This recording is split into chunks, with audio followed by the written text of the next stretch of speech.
Have you ever felt like you're perpetually one step behind in a vast, fast-paced world where others seem to effortlessly control the room without even consciously trying, commanding attention and respect? Perhaps you've vividly experienced being in a challenging conversation where someone subtly twisted your words with a deceptive smile, or skillfully managed to make you doubt your own instincts and judgments, all without ever needing to raise their voice in aggression. This, my friend, is not merely a matter of blind luck, nor is it simply innate charm. It is profoundly strategy. Most people by default react impulsively. They speak too soon, reveal too much of themselves, and consequently lose their position, their leverage, or their inner peace, even before they fully realize the intricate game has truly started. But you, my friend, you possess the innate capacity to be fundamentally different. There is a quieter, more profound kind of power, one meticulously forged in unwavering discipline, crystalline clarity, and dignified restraint. A power rooted not in manipulation or coercion, but in absolute mastery of self, of one's own inner world. What if you possessed the intuitive ability to read intentions before words were even spoken, before actions were taken, discerning the true motives behind veiled expressions? What if you could subtly shift dynamics in any interaction, in any room, without ever needing to raise your voice, without resorting to overt aggression or dominance? These are not mere tricks or manipulative tactics. They are rules, timeless, unshakable, profoundly effective, and meticulously built on the unyielding foundation of ancient Stoic wisdom. If you're truly ready to stop being passively moved and dictated by the world's whims and external forces, and instead to powerfully start moving through it with unwavering purpose, intentionality, and grace, then stay with me. These 6 profound insights drawn from the wellspring of Stoic philosophy will irrevocably change how you perceive power, how you understand its true nature, and how you consciously choose to carry it in every facet of your life. Insight 1. Master emotional stillness, the unshakable core of true control. Number 1, the very first and most foundational insight for unshakable influence: master emotional stillness. Have you ever watched someone, perhaps in a heated discussion or a moment of pressure, dramatically fall apart in the middle of a conversation, losing their composure? Their tone abruptly shifts, becoming sharp or shrill. Their voice rises, betraying their inner turmoil. Their words become frantic, uncontrolled, or desperate. That, my friend, is not strength. That's someone who has just willingly, inadvertently handed over their inherent power, relinquishing their inner sovereignty. In every room, in every disagreement, in every complex negotiation, the individual who reliably and consciously controls his emotions fundamentally controls the outcome. This isn't because he dominates through sheer noise or aggressive volume, but precisely because he remains unmoved, unshakable, and serenely composed while others unravel, revealing their vulnerabilities. True Stoic power begins with the profound understanding that emotions are not absolute facts, dictating reality. They are merely impressions, fleeting sparks, transient feelings that the wise man observes with discernment, but does not blindly obey, does not allow to dictate his actions. You don't need to entirely erase your emotions, for that is impossible and unnatural, but you do need to consciously command them to guide their expression. Consider the man who habitually lets anger lead him, who reacts impulsively to every perceived slight, who frantically chases every insult with a desperate explanation or uncontrolled rage. That man is not free. He is profoundly ruled by others, a puppet whose strings are easily pulled by external provocations. He's a marionette with far too many emotional strings attached to external events and opinions. When you raise your voice in anger, when you lash out impulsively, you may feel powerful for a fleeting moment, a surge of false control, but in truth, you've inadvertently revealed your deepest weakness. You've clearly shown that someone else, an external trigger, controls your inner state, your peace. That's not Stoic mastery, that's surrender, a relinquishment of your most valuable asset. Emotional reactions are fundamentally predictable, and what is predictable is inherently vulnerable, easily manipulated. The moment someone knows they can reliably upset you, provoke you, or steer your behavior through their words or actions, they, in essence, own you. They don't even need to physically defeat you. You'll do it to yourself by reacting. Think back with honest reflection. When was the last time you were unwillingly pulled into an unproductive argument, a frustrating conflict? Maybe someone casually insulted you, questioned your worth, or mocked your effort, and without hesitation, without a pause, you immediately answered, rising to the bait. Maybe you raised your voice in frustration. Maybe you sent a sharp, regrettable reply. Did it genuinely bring peace or resolution? Number. Instead, you were pulled from your position of calm strength and thrown directly into their emotional frame, their arena of chaos. You stopped acting from principle, from your core values, and started reacting impulsively to raw provocation. That is precisely how most people lose, not overtly in public, but deeply within themselves, sacrificing their inner peace. The Stoic, however, waits. He observes. He watches the dynamics unfold. He sees an insult as merely a test of his discipline and anger as a cunning trap. He knows with certainty that silence, maintained with dignity, can reveal more unshakable power than shouting ever could, commanding attention more profoundly. Imagine standing truly composed in front of someone actively trying to provoke you, trying to stir your emotions, and your pulse remains perfectly calm, steady, and unaccelerated. You say little, choosing your words with precision. You might offer a subtle, knowing smile.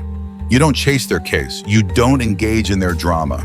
You simply let them burn out their own energy, exhaust their own fury, while you remain unshaken, unperturbed, a rock in the storm.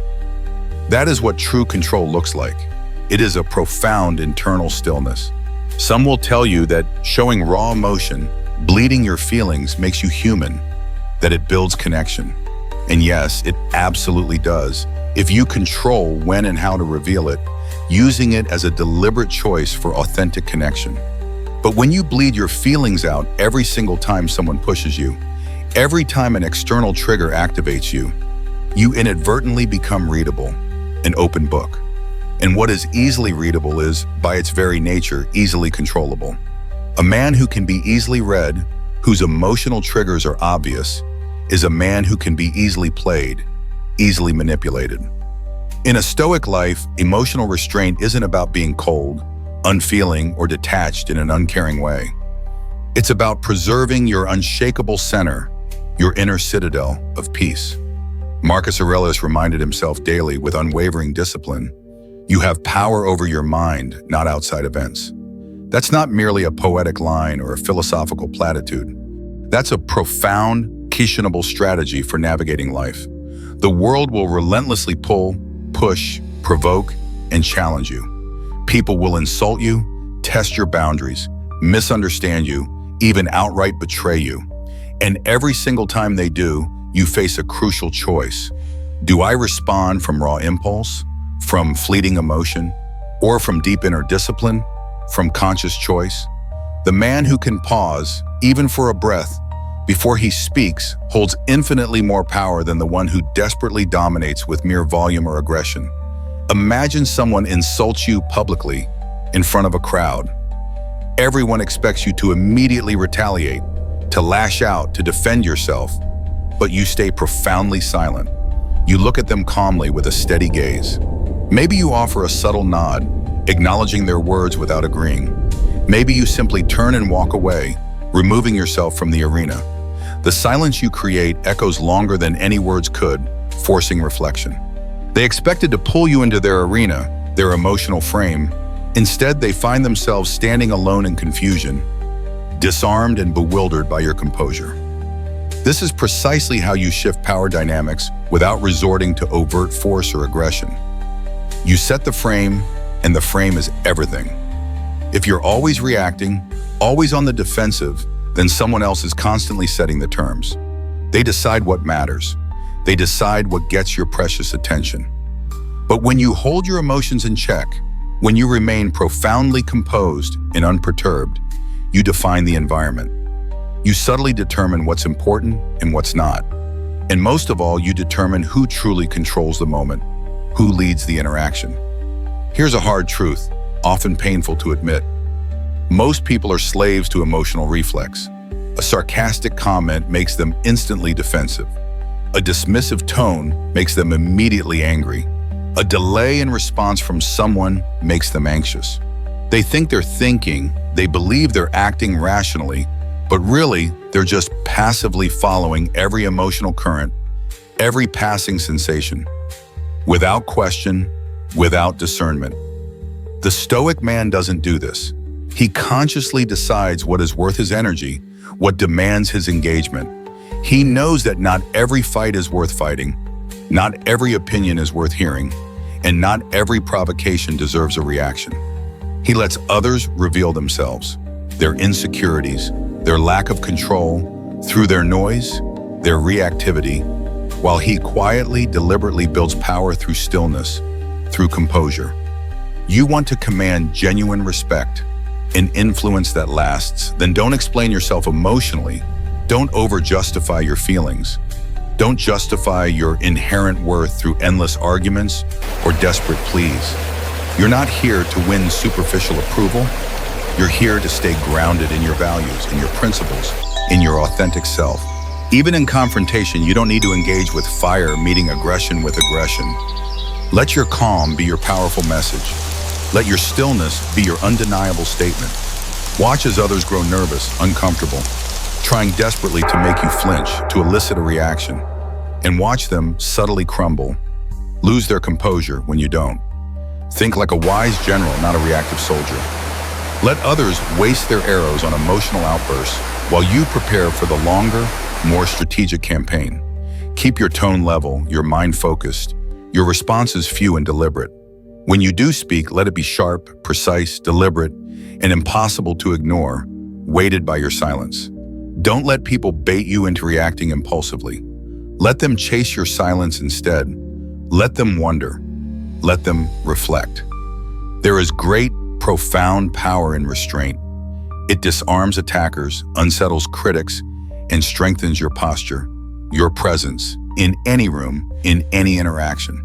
When you respond only when absolutely necessary and with clear purpose, people truly listen. They may not admit it, but they profoundly respect it because deep down, everyone recognizes composure, stillness, and self-control as undeniable signs of depth, inner strength, and true wisdom.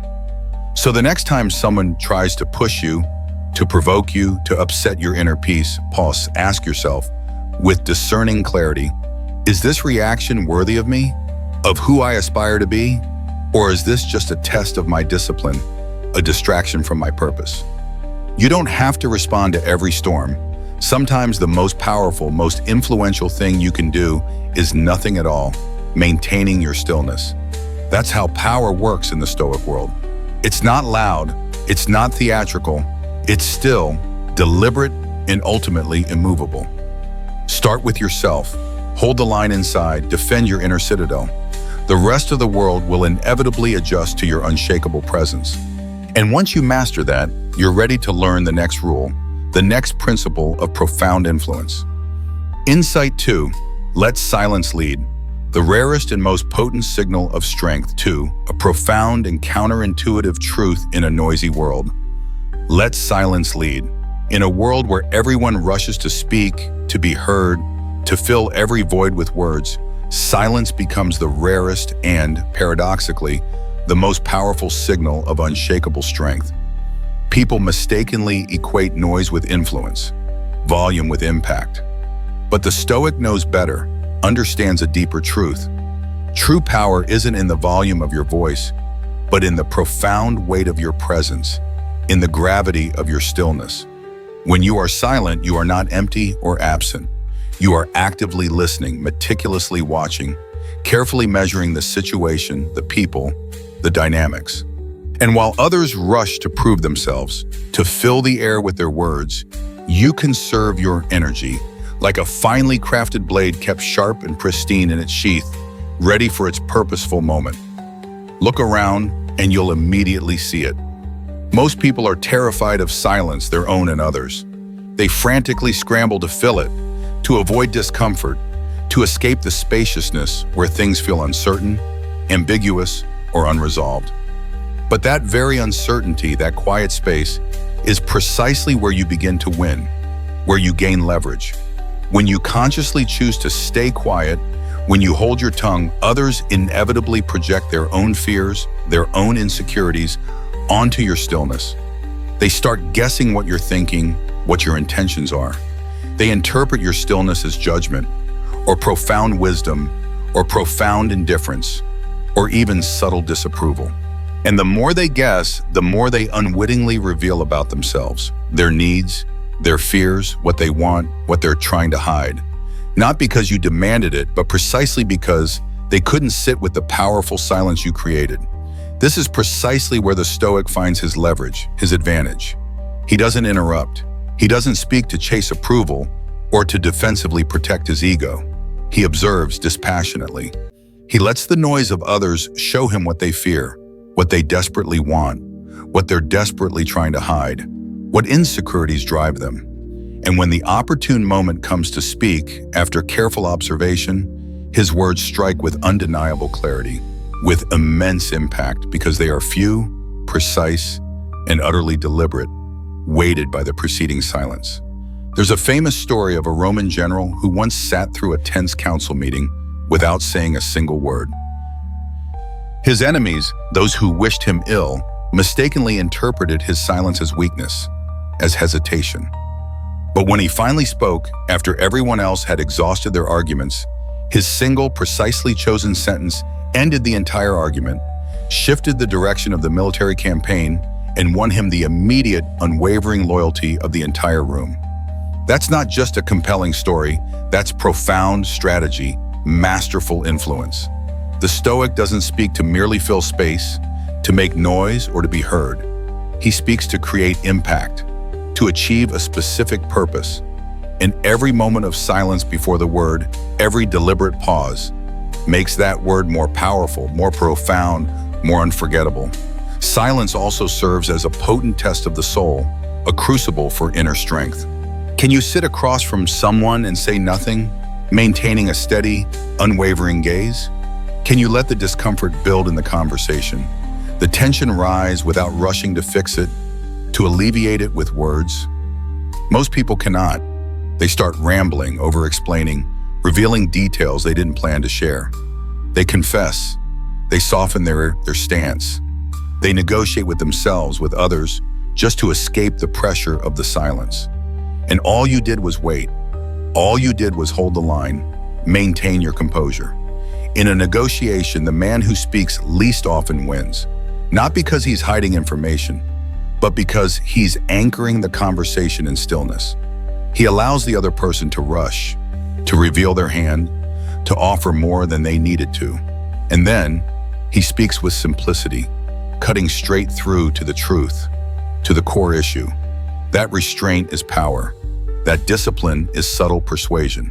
Outside of high-pressure moments, in everyday interactions, silence still works its magic. In a business meeting, holding a deliberate pause after a question shows you are not eager to please, not desperate for approval. In an interview, allowing a moment of quiet reflection before answering signals confidence, thoughtfulness, not confusion or unpreparedness. And in everyday conversation, a man who consistently speaks less is valued more. His words carry greater weight. Why? Because people sense that he is not grasping for attention. He is not frantically trying to be liked. He does not need to constantly prove himself. This is what makes silence sacred, profound. It is a direct reflection of inner sufficiency, of self-possession. When you don't need to respond to everything, when you don't flinch at every comment or perceived slight, people feel it. They perceive your inner strength. They start treating you differently. They lean in when you speak. They patiently wait for your opinion. They carefully watch your reactions. And when they get none, when they encounter your unwavering stillness, they start questioning their own, reflecting on their own behavior. The Stoics taught that true control begins within, in the mastery of one's own impulses and thoughts. And silence is one of the purest, most undeniable signs of that control, of that inner discipline. It's not passive, it's not weak, It's a strategic position, a deliberate tactic, a profound discipline. It says unequivocally, I know who I am. I know what matters. And I don't need to perform for your understanding, for your validation. And here's the deeper truth, the ultimate payoff. When you're always talking, when you're constantly expressing every thought, every feeling, you inadvertently become ordinary, predictable, and easily accessible. But when you speak with restraint, with intention, with measured words, you become rare. And in this world, rarity commands profound respect, draws attention. Let your voice be something earned, not something spilled carelessly in every direction. Speak like each word has a mentor, a profound weight. Let others come to you, seeking your counsel, your perspective. Let them wonder what you're thinking. Let them work for your perspective, for your wisdom, because what is scarce becomes profoundly valuable. Silence creates powerful contrast. It gives shape to your words, meaning to your presence, gravity to your observations.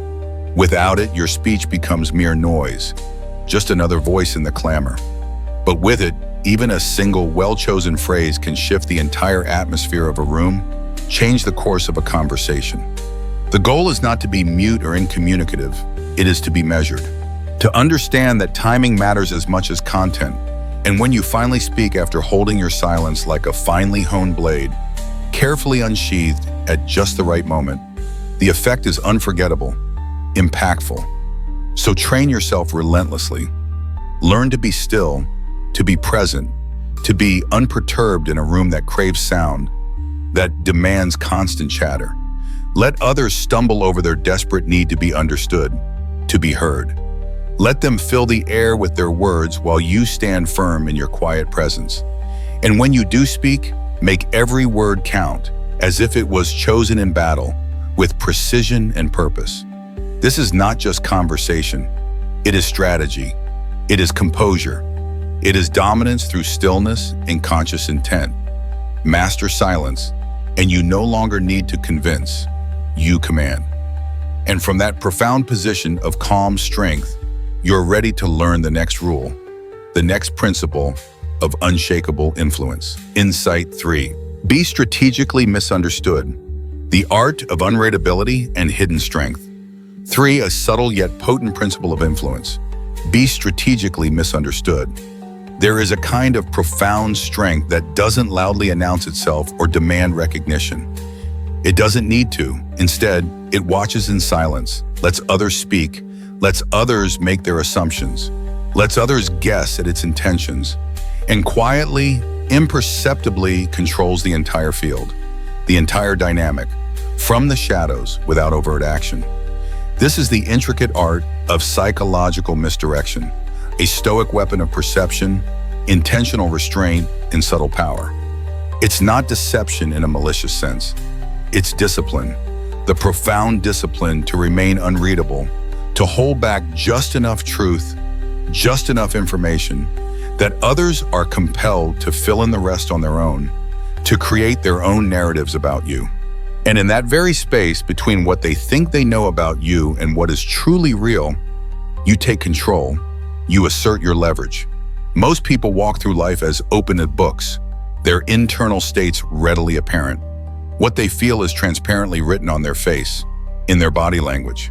What they believe is broadcast loudly in every word they utter, their strengths, their insecurities, their thoughts all laid bare, easily decipherable. There's an honesty in that, yes, a certain vulnerability, but also immense exposure, profound predictability. And anything predictable, anything easily read, can be outmaneuvered, easily exploited. The Stoic, however, understands with profound clarity that true power doesn't always lie in what is overtly shown, in transparency. It often lies, paradoxically, in what is wisely held back, what is left unsaid, unrevealed. You don't need to impress anyone. You don't need to prove anything to anyone. You need only to remain profoundly composed, internally stable, while others in their need to perform inadvertently reveal themselves, their own vulnerabilities.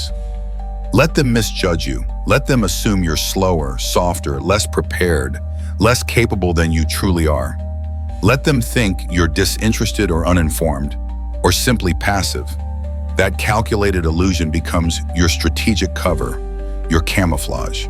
It lowers their defenses, making them feel superior or at ease. They relax. They speak more freely, more candidly, without caution. And in that cultivated comfort, they slip. They speak carelessly. They reveal private information. They show you unequivocally who they really are, their true intentions, their hidden agendas. Not because you forced them to, but precisely because you allowed them to believe they were in control, that you were harmless. Meanwhile, you're quietly watching, intently listening, meticulously remembering, gathering invaluable information. And when it matters most, when the opportune moment arises, you move decisively, effectively. There's a Roman wisdom inherent in this, the kind of profound subtlety Marcus Aurelius alluded to when he wrote, "The best revenge is to be unlike him who performed the injury." In other words, do not mirror their aggression. Do not respond in kind with anger or impulsivity. Do not show your full hand, your full strength, your full knowledge. Instead, remain still. Let them think the game is theirs, that they hold the advantage. And when the moment is right, when it serves your purpose, reveal the sharpness, the depth, the capability they never saw coming, surprising them. This strategy isn't about being someone you're not, about fabricating a false persona. It's about understanding when and how to reveal specific parts of yourself and when to keep the rest wisely concealed, preserving your internal resources. You might intentionally downplay your knowledge or expertise in a conversation, not out of false humility, but to see who overstates theirs, who seeks to dominate through empty claims. You might deliberately let someone believe they've outsmarted you, just to quietly watch how their overconfidence exposes the fatal flaws in their thinking or their plans. You might agree publicly with a proposal, only to reserve your true conclusions and your decisive action until you've gathered enough information to act strategically, powerfully. All of this is masterful misdirection, but done with profound purpose, not malicious deceit. The average person plays life in straight, transparent lines. What they say is exactly what they mean. What they feel is immediately what they show. But you are not average. You are deliberate, intentional, and strategic. Where others move fast, impulsively, you pause, you reflect. Where they respond with raw emotion, you remain centered, composed. You give just enough information to keep them guessing. Never enough to be fully known, fully predictable. Because when you are fully known, when all your cards are on the table, you are vulnerable. And when you are subtly misunderstood by your own design, you are profoundly untouchable, impenetrable. Think of the quiet man in a room full of boisterous talkers, vying for attention. He nods, he listens intently. People speak freely, openly, around him because he gives nothing away. He doesn't interject, he doesn't compete. They mistake his calm for passivity, for lack of intelligence, for disinterest. But what they don't see is the meticulous calculation taking place within. Every word, every gesture, every glance is noted, stored, and precisely measured. And when the opportune time comes, he speaks clearly, concisely, and with undeniable authority, and the entire room turns, captivated.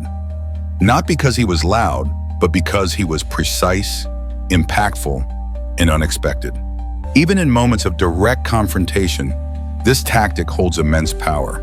When someone pushes you, insults you, tries to provoke an emotional reaction, you give them none.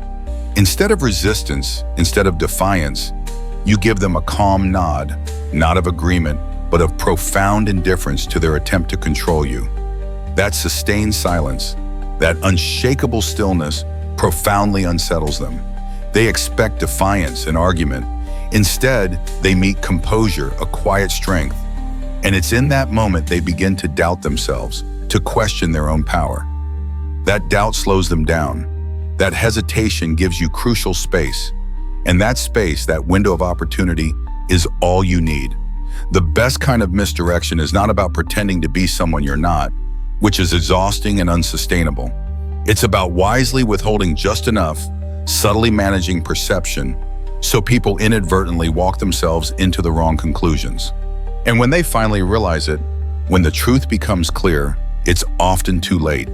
You've already positioned yourself precisely where you need to be, having gained the advantage. It's not manipulation, it's mastery of impression, of perception. And in a world that relentlessly rewards noise and speed, your intentional restraint, your unreadability, becomes your ultimate leverage. The Stoic doesn't show his full strength until the exact moment demands it. He is willing to be overlooked, underestimated, even dismissed as harmless, because he knows the moment of revelation is coming, a decisive strike. And when it comes, it strikes harder, resonates more powerfully, precisely because no one saw it coming. You don't need to dominate every conversation. You don't need to frantically chase recognition. You need only to remain patient, purposeful, and perfectly unreadable until it truly matters. So, learn to let others reveal themselves, to show their hand, let them talk, let them assume.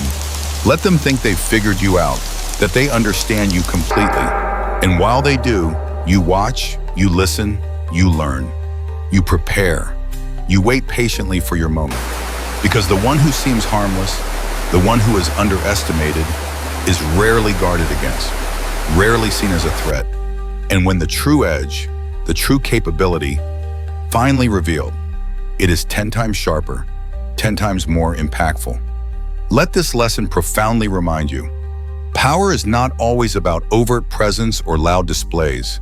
Sometimes it's about absence, about what is not said, what is not shown, what is not explained.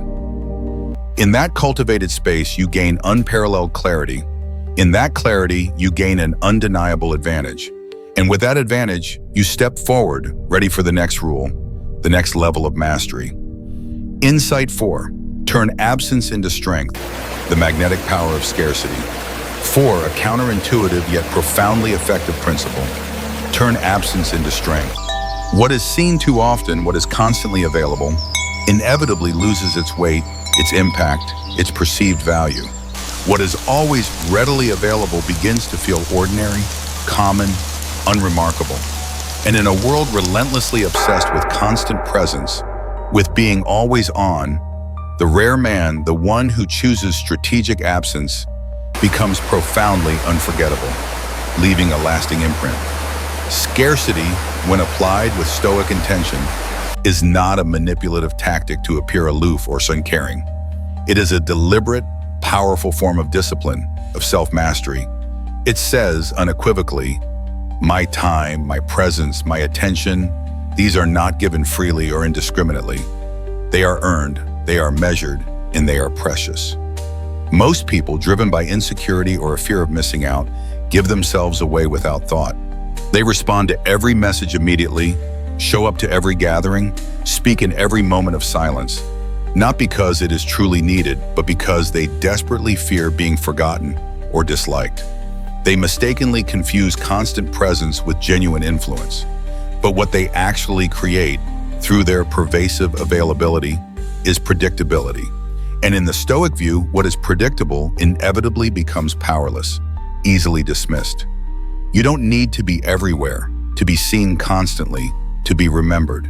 In fact, paradoxically, the less they see you, the more they notice your absence. And absence, when consciously chosen and applied wisely, becomes louder, more impactful, more compelling than any desperate attempt at constant visibility. It forces others to wonder, to think, to ask questions they would never bother asking if you were always around, always available. That carefully cultivated mystery, that intriguing absence, becomes your undeniable advantage.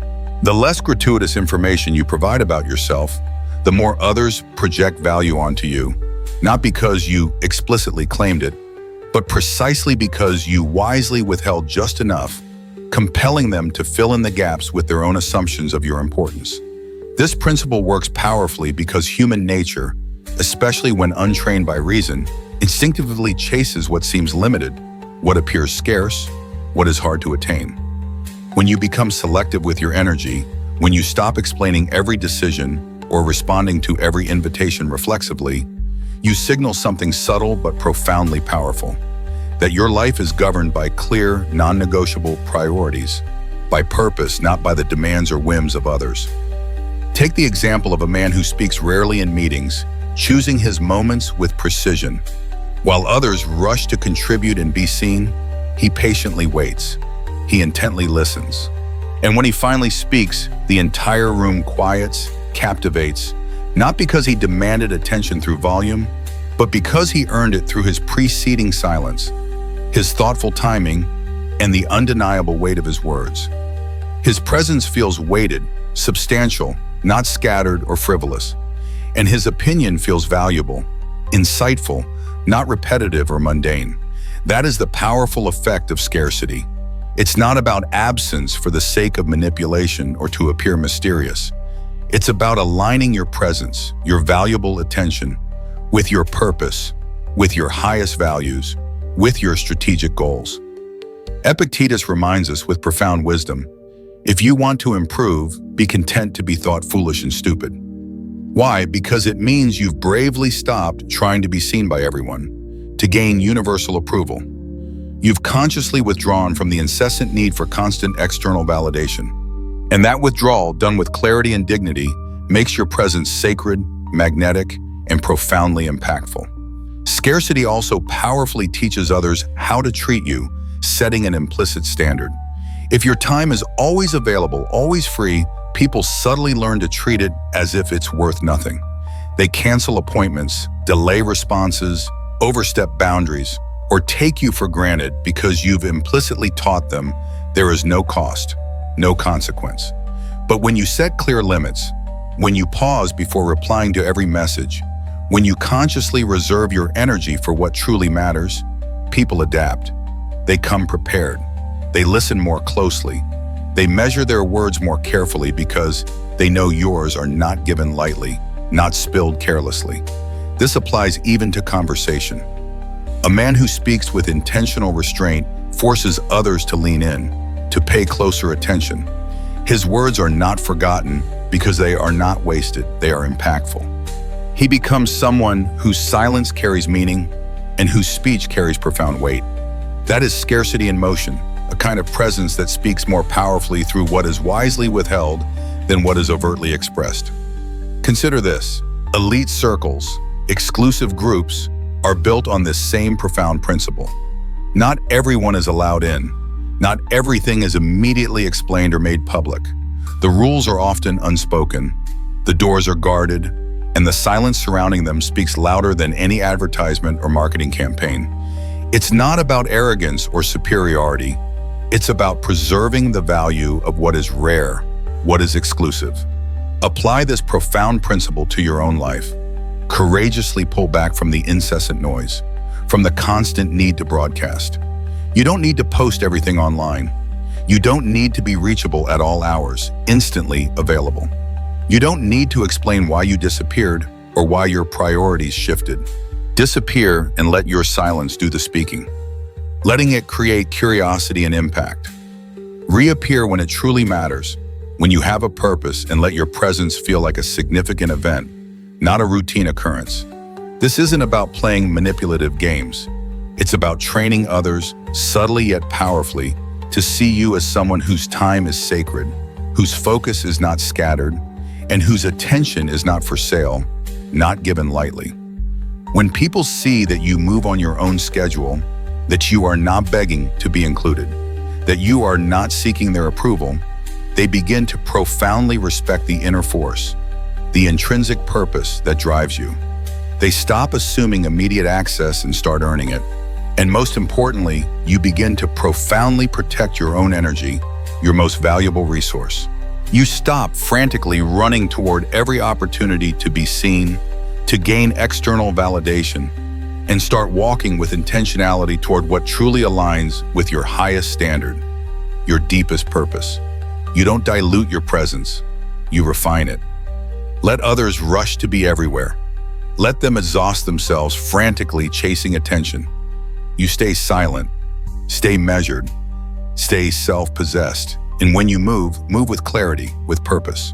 Because in a world full of noise and relentless exposure, The man who is rare becomes revered, respected, and truly influential. Let this profound insight remind you, you don't need to be seen by everyone to be impactful. You need only to be remembered by the right ones, those who truly matter. And now that you've begun to master the art of scarcity, you're ready to uncover the next powerful principle of unshakable influence. Insight 5. Lead quietly through reflection. The subtle strength of mirroring. 5. A quiet yet profoundly effective principle of influence. Lead quietly through reflection. There's a subtle, profound kind of strength that doesn't shout or confront overtly. It doesn't loudly demand authority or impose control through force. Instead, it moves like water, subtle, patient, precise, and effortlessly powerful, finding the path of least resistance. This is the intrinsic strength of mirroring, a cornerstone of deep human connection and subtle influence. A Stoic understands with profound clarity that genuine influence doesn't always come from overt force, from direct commands, or from aggressive arguments. Sometimes the most effective, most powerful way to lead is to subtly reflect what's in front of you, the state of the other person. To gently guide the interaction, to harmonize and to let the other person feel like the evolving idea, the insightful conclusion, the new direction was their own all along, born from their own wisdom. People instinctively trust what feels familiar, what resonates with their own state. When they subtly sense that you speak like them, move like them, even pause where they would pause, something disarms inside them. A deep sense of psychological safety emerges.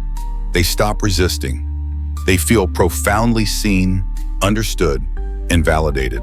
And once someone genuinely feels understood, truly heard, you've crossed a profound threshold, a barrier that no amount of argument, logic, or force could ever open. The Stoic doesn't need to win every debate to prove a point. He wins minds, he influences hearts, by making others feel genuinely safe, seen, and respected in his presence. And mirroring, not mimicry, which is imitation, but calibrated alignment in rhythm, tone, and energy, precisely creates that deep sense of safety and rapport. It begins with meticulous observation. You discreetly notice how someone sits, their posture, their gestures, how they phrase their thoughts, their particular language patterns, how fast or slow they speak, where their energy sits, high or low, agitated or calm. Then you match it gently, subtly, discreetly, not like a puppet, not like a manipulative game, but with deliberate presence and genuine empathy, just enough for them to unconsciously think, this person understands me. They are like me. I feel comfortable here. And that moment of recognition, though it may seem small or unconscious, opens doors, creates bridges that brute force or aggression would instantly slam shut. Everyone at a fundamental level yearns to be understood, to be truly seen.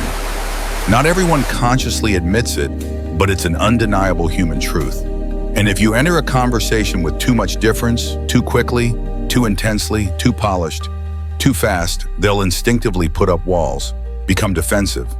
But if you meet them where they are, in rhythm, in tone, in body language, they subtly soften. They relax into the moment. And in that stillness, in that newfound comfort, you find your opening, your opportunity for genuine influence. From here, something almost invisible, yet profoundly powerful happens. They begin to subtly follow your lead, not because you overtly push them or command them, but because you've created a deep sense of alignment, of rapport, of shared understanding. Influence, after all, is not about rigid control or domination. It is about subtle movement, gentle guidance. And when someone feels emotionally safe, truly understood and connected, they will naturally move with you, towards your perspective. That's what mirroring does. It builds rapport without demand. It builds trust without pressure. You haven't taken coercive control. They've handed it to you willingly, out of trust. This is especially powerful in subtle power games or nuanced social dynamics. The Stoic knows with certainty that true dominance doesn't come from raising one's voice, from physical aggression, or from taking up excessive space. It comes from gracefully guiding the tone of a conversation without the other person even consciously noticing your influence. You shift the rhythm slightly. You slow your speech. You ask one thoughtful, well-placed question. And if they follow in speech, in posture, in tone, you know you're in a position. You've established rapport. If they don't, you adjust, you adapt. You wait. You stay present, observing, recalibrating. This isn't a performance for show. It's strategy wrapped in stillness, in awareness. Even in conflict, mirroring becomes your quiet, impenetrable shield. When someone comes in hot, reactive, ready to argue aggressively, you meet their intensity for just a moment. Not to fight, but to acknowledge their state, to validate their emotion. And then, like a Stoic navigating a turbulent storm, you consciously lower your energy. You slow your voice. You create calm within yourself first, embodying peace. And slowly, almost imperceptibly, they follow, matching your newfound calm. Not because they lost the argument, but because you gave them something steadier, more rational, more peaceful to match. This is precisely how you de-escalate tension without ever drawing a weapon or engaging in aggression. You lead them out of their own emotional fire by stepping in just long enough to show them the path to calm. The same profound principle holds true in persuasion. You can possess the most logical, irrefutable argument in the world, but if you're out of sync with the person in front of you, if your rhythm clashes, if your tone is misaligned, they won't hear you. Your carefully chosen words will bounce off their emotional armor. But when you first subtly reflect their tempo, their concerns, their worldview, even briefly, their guard drops, their resistance softens, and that's when your words can truly enter, resonating with them. Stoic influence works not through overt emotional appeal or flashy rhetoric, but through profound presence, through authenticity. A grounded man speaks less to be heard and more to be felt, his words carrying gravitas. Once mirroring has established genuine trust, you subtly begin to steer. You change pace, shift topics, adjust the tone of the conversation. You become like a skilled conductor shaping the rhythm and melody of the entire interaction. They think it's a good talk, a natural flow, but you've subtly orchestrated the flow from the very first word. This is not manipulation, it is moral strategy, rooted in empathy and wisdom. You are not leading people for selfish personal gain. You're leading them because clarity, calm, and genuine connection are inherently more effective, more virtuous, and more sustainable than argument, volume, or pride. And here's the deeper truth, an often overlooked reality. People remember how they felt with you more than what you said. Mirroring isn't about being superficially liked. It's about being profoundly aligned. And when someone feels truly aligned with you, they trust you implicitly. Even if they don't fully understand why they trust you. That's when influence becomes effortless, organic. You don't have to convince. You don't have to argue. You simply stand in quiet authority, radiating calm, and they walk beside you, drawn by your presence, without resistance. The Stoic doesn't need the spotlight. He shapes the moment without claiming it. He understands that genuine guidance doesn't always come with titles or overt control. Sometimes it begins with silence, with profound presence, with the subtle ability to mirror calmly, then lead gently, subtly, effortlessly. In doing so, he becomes the still point in the chaos, the unshakable anchor, the one others lean toward without knowing precisely why. So next time you enter a conversation, don't rush to be heard. Watch, listen, reflect, guide, and remember. When you master the rhythm of others, you begin to shape the flow of everything around you. From here, the next level of influence becomes possible. You're not chasing control. You're walking it into the palm of your hand, a quiet act of mastery. Insight 6, walk away with clarity. The ultimate power of chosen absence. 6, a definitive and profound principle of ultimate power. Walk away with clarity. Power is not always found in action, in aggression, or in persistence. Sometimes it's found, paradoxically, in absence. A Stoic man understands with profound clarity that true strength isn't just about knowing when to speak or when to strike decisively. It's about knowing with unwavering discernment precisely when to leave, when to gracefully depart, when to strategically remove oneself. The most dangerous, most powerful presence in any room, in any interaction, is the one that doesn't need to stay, the one who is utterly unattached to the outcome or to external validation. He is unattached, undisturbed, and unmoved by outcome, by external results, by others' reactions.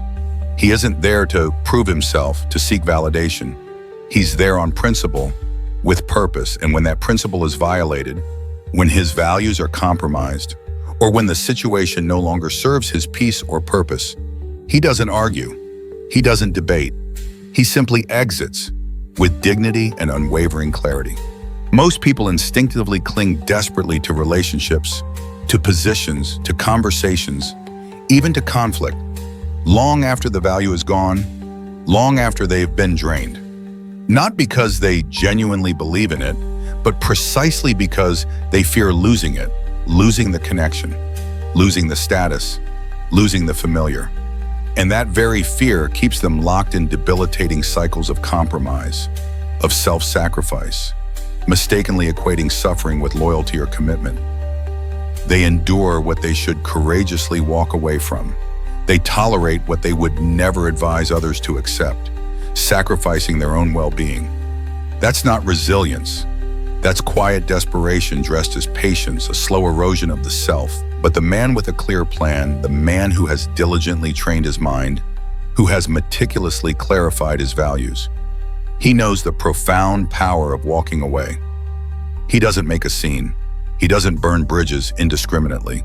He simply removes himself with such quiet clarity, such profound self-possession, that the silence left behind speaks louder, resonates more powerfully than any argument ever could.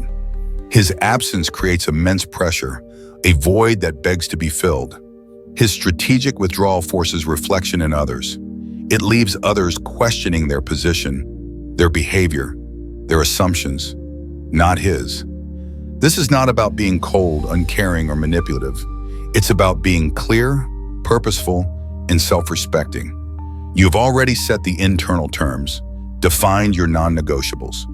You know what profoundly aligns with your direction, your values, your peace, and what doesn't. So when something irrevocably violates that, you don't plead, you don't argue, and you don't feel the need to explain endlessly. You simply depart with integrity. That is the highest form of discipline, to leave not from raw emotion or impulsive reaction, but from reason, from clear principles, from self-respect.